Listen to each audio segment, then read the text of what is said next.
Ao tentar planejar a economia, o governo iraniano provocou um desastre ambiental.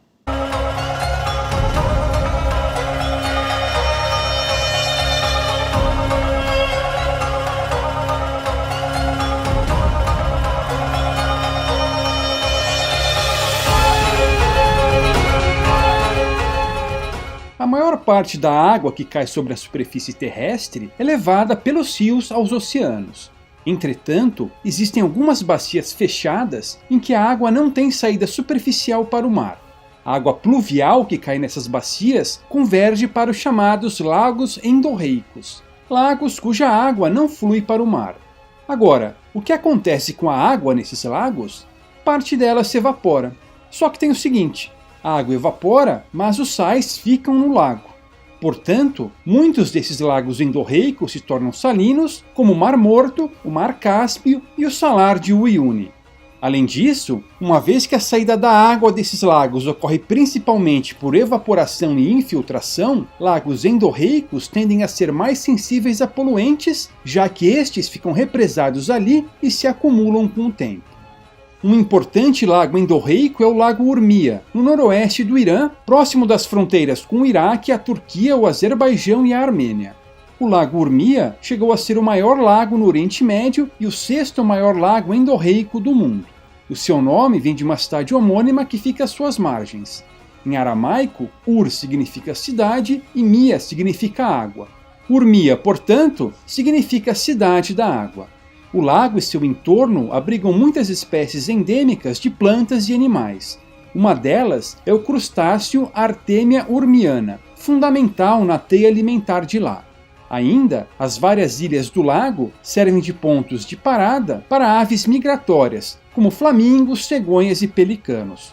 Por conta disso, em 1976, a região foi considerada uma reserva da biosfera pela Unesco. Porém, a partir de meados dos anos 1990, o lago começou a secar. Sua superfície diminuiu de 5.500 km² em 1995 para 1.600 km² em 2018. Ao longo desse período, o nível d'água desceu 7 metros, a área diminuiu 90% e o volume decresceu 98%. Já a salinidade aumentou 120 vezes. Tudo isso tornou o lago inabitável para peixes. Em 2013, aquela Artemia endêmica foi declarada extinta. Sem alimento, as aves migratórias pararam de pousar ali. O que causou esse desastre ambiental? Pois é, se você vem acompanhando este canal, já pode imaginar que, mais uma vez, ele foi provocado por intervenções estatais. Veja, a economia do país é extremamente fechada. Na classificação do Heritage Foundation, o Irã está hoje na 168ª posição de um total de 178 países. Nos anos 1980, sua economia era ainda mais fechada. Lembre-se de que nessa década, o Irã se envolveu em uma longa guerra com o Iraque, que durou de 1980 a 1988. Nesse ano, não contente com a destruição provocada pela guerra, o governo iraniano resolveu ainda intervir na economia. Com aquele papinho de vamos recuperar o país, os governantes iranianos decidiram estabelecer planos econômicos quinquenais. A cada 5 anos, alguns seres iluminados do alto escalão estabeleceriam um plano de como o governo gastaria o dinheiro roubado dos cidadãos iranianos. Você já pode imaginar o que aconteceu, né? Cada um desses planos levou a várias crises e desastres econômicos. Esses planos continuam até hoje, já estão no 6º deles. E como Mises já nos ensinou, planejamento central leva a uma alocação irracional de recursos. Não foi diferente na região do Lago Urmia. Os planos quinquenais incluíam crédito subsidiado para agricultores. Isso levou a um aumento na área cultivada e a construção de sistemas de irrigação.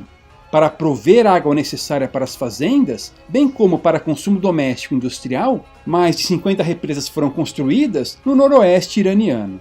Isso fez com que o fluxo de água para o Lago Urmia diminuísse consideravelmente. Além disso, os lagos artificiais dessas represas, por aumentarem a exposição superficial da água, levavam a um aumento da evaporação. As plantas cultivadas transpiravam bastante, o que contribuía para a perda da água do sistema. O ressecamento do lago levou a uma alteração do clima da região, com uma diminuição substancial da precipitação. Para compensar tudo isso, os agricultores passaram a bombear água do lençol freático, agravando o problema. Além disso, no início deste século, o governo iraniano decidiu que iria construir uma ponte cruzando o lago. A ponte foi completada em 2008 e é a mais longa do país, com cerca de 5 quilômetros. Poucos anos depois de sua construção, porém, as condições ambientais hipersalinas começaram a corroer o aço, ameaçando a integridade da ponte. O recrudescimento do lago afetou as pessoas que viviam da pesca e do turismo. Ainda, à medida que o lago regredia, bancos de sais iam sendo expostos ao vento. Assim, tempestades de sal se tornaram comuns, afetando as 4 milhões de pessoas que viviam na região. Essas tempestades de sal são perigosas porque afetam as vias respiratórias e a visão. Pois bem, em 2011, houve vários protestos no país contra o desastre ambiental e social do Lago Urmia. Em resposta, o governo iraniano prendeu centenas de pessoas e executou os líderes do movimento. De todo modo, os protestos fizeram com que a máfia estatal iraniana resolvesse se mexer. Em 2014, o presidente Hassan Rouhani aprovou um programa de recuperação do lago que contava com verba do governo iraniano, do governo japonês e das Nações Unidas. O programa incluía a criação de um sistema de monitoramento do balanço hídrico do lago, o mapeamento de sua vulnerabilidade, a irrigação das plantações com água trazida de outras regiões, a implantação de técnicas agrícolas sustentáveis e o financiamento de programas assistenciais às famílias que viviam na região. Bilhões de dólares foram gastos.